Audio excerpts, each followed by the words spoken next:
शिक्षित बनो, संगठित बनो, संघर्ष करो, उस पर आपको चल करके बाबा साहब के सपनों का भारत यदि बनाना है, तो आपको बुद्ध के बातों का, पेरियार, रामास्वामी नायकर के बातों का, बहुजन संत महापुरुष के बातों को फॉलो करना होगा। तब जाकर के भारत जो है बौद्धमय बनेगा, बाबा साहब के सपनों का भारत बनेगा।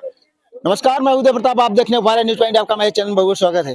दोस्तों, आज मैं उपस्थित हूँ मछलीशहर विधानसभा भरावा गांव में, जहां पर आज संविधान दिवस पर एक रैली निकाली गई थी, जहां पर छोटे बड़े युवा से लेकर माताएं बहनें और कुछ ऐसे भी युवा साथी हैं जो दिन रात संविधान को लेकर चलते हैं और संविधान के बदौलत लोगों को जागरूक कर रहे हैं। आइए उनसे जुड़ते हैं और जानना चाहेंगे आज संविधान दिवस पर लोगों को क्या मैसेज देना चाहते हैं। आइए जुड़ते हैं उनसे। स्वागत है सर आपका हमारे चैनल में। क्या नाम है सर आपका? मेरा नाम प्रद्युम्न राव है, ज्यादा दूर घर नहीं, यही बामी गांव का रहने वाला हूं। और सबसे बड़ी बात यह है कि पत्रकार महोदय जी, आपको बहुत बहुत धन्यवाद। आपके चैनल को जितने भाई देख रहे हैं सभी क्रांतिकारी जय भीम। सबसे बड़ी बात यह है कि हम जैसे कार्यकर्ताओं के, जो हम छोटे मोटे कार्यकर्ता हैं, आप हमारी आवाज को इतनी दूर तक पहुंचाने का काम करें, इसके लिए पुनः आपको सादर नमोदय, जय भीम। सर एक बात ये बताइए, आज संविधान दिवस पर एक रैली निकाली गई, आज इस रैली के माध्यम से क्या लोगों को क्या मैसेज देना चाह रहे थे? देखिए, हम लोगों को ये मैसेज देना चाह रहे हैं कि जो सोए हुए 85% समाज के लोग हैं, SC ST OBC माइनॉरिटी, उनको बताना चाह रहे हैं कि आपका हक और अधिकार वर्तमान में बैठी जो सरकार है वो खा रही है। तो इसलिए आप लोग जाग जाओ, क्योंकि भारत का जो संविधान है वो स्वतंत्रता, समानता, भाईचारे का मार्ग देता है। तो उनसे हम मतलब हम लोग ये अपील कर रहे थे कि आप लोग जो सोए हुए हैं, आप लोग जागे और अपने हक अधिकार को सुरक्षित रखें। एक बात ये बताइए, आप लोग काफी दूर तक भी गए होंगे, तो यहाँ पर किस तरीके का जो अनुशासन में कैसे के लोग गए? अनुशासन में थे या फिर अनुशासनहीनता कर रहे थे लोग? देखिए, पहले तो मैं आपको बता दूं कि ये हमारे जो टीम के लोग हैं, ये जो हमारे साथ चलने वाले लोग थे, आज जो यात्रा को जिन्होंने सफल बनाया, मैं उनका भी धन्यवाद करता हूं, क्योंकि मैंने उनको पहले ही संदेश दे रखा था। उन्होंने जितनी ही, मतलब बाबा साहब के वो वंशज थे, एक तरफ से आप कह सकते हैं, तो उन्होंने अनुशासन के हिसाब से ही रैली को सफल बनाया। उनको भी बहुत बहुत धन्यवाद, आपको भी बहुत बहुत धन्यवाद। सर एक बात ये बताइए, आज देख रहे होंगे ज्यादातर एक फॉर्म भरा जा रहा है, SIR फॉर्म, जो कि नागरिकता प्लस, जो कि इस समय बताया जा रहा है कि लोगों को अगर आप SIR फॉर्म नहीं भरेंगे तो आपका वोटिंग, जो आप वोट देते हैं, वो कट जाएगा। आज ये अपने समाज के लोगों को, ये जो 85 के लोग हैं, उनको क्या कहना चाहेंगे, क्या मैसेज देना उनको ये कहना चाहेंगे कि मेरे समाज के लोगों, 2027 अब दूर नहीं रहा।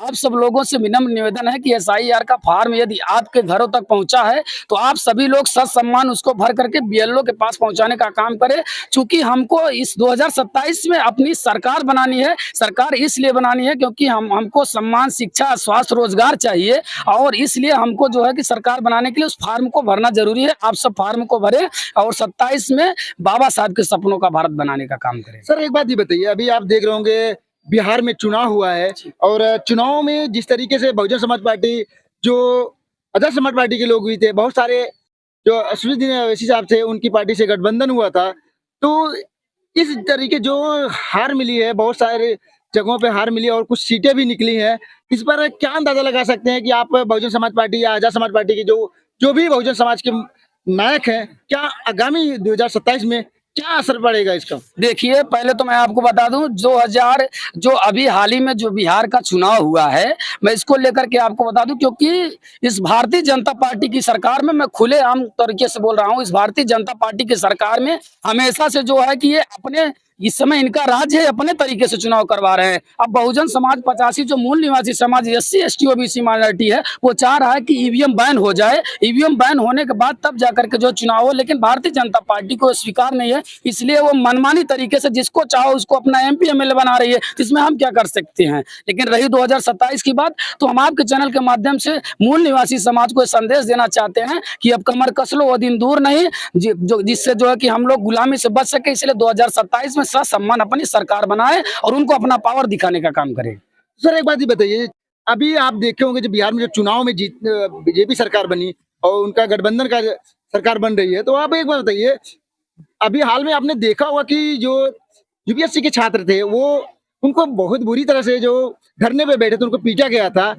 जिस तरीके से आज का युवा पढ़ाई कर रहा है, बेरोजगारी बहुत ज्यादा है, इस पर क्या कहना चाहेंगे सर? देखिए, हम ये कहना चाहेंगे, मैंने तो आपको पहले ही बताया है बेरोजगारी तब तक रहेगी जब तक भारतीय जनता पार्टी रहेगी। तो मैं आपको एक चीज ये बताना चाहता हूं आपके चैनल के माध्यम से, अगर बेरोजगारी हटाना हो, अगर आपको रोजगार चाहिए, अगर आपको शिक्षा स्वास्थ्य चाहिए, तो वो दिन दूर नहीं रहा। पहले तो आप भारतीय जनता पार्टी को यहाँ से हटाइए, यहाँ से डिलीट करिए, क्योंकि जब तक भारतीय जनता पार्टी नहीं हटेगी कोई सम्मान नहीं। बहुजनों का मान सम्मान स्वाभिमान सिर्फ एक ही पार्टी में है, वो बहुजन समाज पार्टी, और जिसकी मुखिया माननीय बहन कुमारी मायावती जी हैं। तो सर एक बात ये बताइए, अभी आपने देखा होगा कि बहुत सारे पार्टी के लोग हैं जो कि संविधान लेकर चल रहे हैं और संविधान की बात करते हैं लोग। इससे पहले कोई संविधान की बात नहीं कर रहा था, सिर्फ केवल माननीय कांशीराम जी और बहन कुमारी मायावती जी ने ये संविधान का ही बेड़ा लेकर चल रहे हैं। वो आगे ही बढ़ती रही और वो हमेशा समाज के लिए काम करती रही। लेकिन आज के जो लोग, जो जैसे कांग्रेस हो गई, बीजेपी हो गई,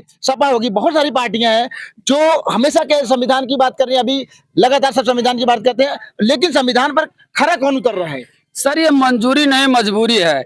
संविधान पे वाकई में अगर कोई खरा उतर रहा है तो बहन कुमारी मायावती जी उतर रही हैं। कारण ये है क्योंकि वो जानते हैं कि बिना संविधान के ना उनकी सरकार बन पाएगी, ना तो उनका कोई एक MP MLA हो पाएगा। इसलिए चूंकि वो संविधान को इसलिए दिखाते हैं क्योंकि हमारा दलित समाज जो है, हमारा SC ST OBC माइनॉरिटी समाज जो है, वो बड़ा भोला समाज है। अगर देख लेता है बाबा साहब अम्बेडकर के नारे लगते हैं, बाबा साहब का नाम कोई लेता है तो समझ जाता है ये हमारा अपने समाज का है। इसको देख करके वो MP MLA उसको बनाता है, लेकिन बाद में ऐसा परिणाम निकलता है कि वो हमारी कोई बात ही नहीं करता है। सिर्फ बाबा साहब के नाम से इस समय राजनीतियां की जा रही है। तो मैं आप लोगों से, मूल निवासी समाज के लोगों से अपील करता हूं कि आप सब लोग अपनों को पहचानिए, कौन आपका अपना है, कौन पराया है, क्योंकि पराये अपने में भी पराये भी छिपे हुए हैं। मूल निवासी समाज में भी मनुवादी विचारधारा के भी लोग हैं, तो उनको पहचानने का प्रयास करिए और ससम्मान अपनी सरकार बनाइए। तो सर आप अपने युवा को किस तरह से संबोधन करेंगे कि वो कैसे वोटिंग करे या कैसे शिक्षा ग्रहण करे कि ताकि आगे आने वाले समय में गुलामी की जंजीरों में न बसे? देखिए हमारे समाज के जो बच्चे हैं वो खुद जानते हैं, क्योंकि कारण ये है क्योंकि वो बाबा साहब अम्बेडकर के वंशज हैं। बाबा साहब को पढ़ते हैं, पेरियार ललई सिंह यादव को पढ़ते हैं और बुद्ध प्रिय मौर्य साहब को पढ़ते हैं। तो हमारे समाज के लोग बाबा साहब अम्बेडकर के अनुयायी हैं, तो वो जानते हैं हमें शिक्षा पर काम करना। लेकिन 2 मिनट में बता भी दे रहा हूँ, क्योंकि देखिए आपको बाबा साहब के कार्यों का पालन करना है। बाबा साहब ने जो कहा, शिक्षित बनो, संगठित बनो, संघर्ष करो, उस पर आपको चल करके बाबा साहब के सपनों का भारत यदि बनाना है तो आपको बुद्ध के बातों का, पेरियार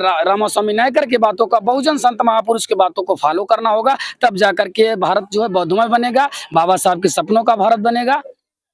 बहुत बहुत धन्यवाद सर। तो जैसा कभी आपने देखा, मिस्टर पद्मनाभ जी ने बहुत ही अच्छी बात कही, कहाँ पर बात करनी है, कैसे समाज को आगे बढ़ाना है।